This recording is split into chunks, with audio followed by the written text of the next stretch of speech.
Hello mga kaibigan ko, good evening, kumusta na kayo? Sana nasa magandang kalagayan kayo ng gabi na ito.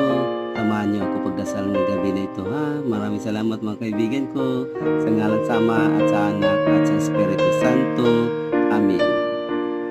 Amang banal, maraming salamat sa pinibagong gabi na iyong ibinigay at sa pagkakataon nito na masipatuparan ang aming gawain ng maayos, matagumpay at puno ng pagmamahal. Layunin ko po na tupdin ang inyong mga kautusan at gawing inspirasyon ang inyong kadakilaan at kaluwalhatian sa gabi na ito. Itinataas ko sa ikapitong kalangitan ang lahat ng ito at na manalangin na sana ay iyong kalugdan ang anumang tagumpay ng aking makakamit. Maraming salamat sa iyong kabutihan at sa iyong kaawaan sa akin at sa aking pamilya ngayon at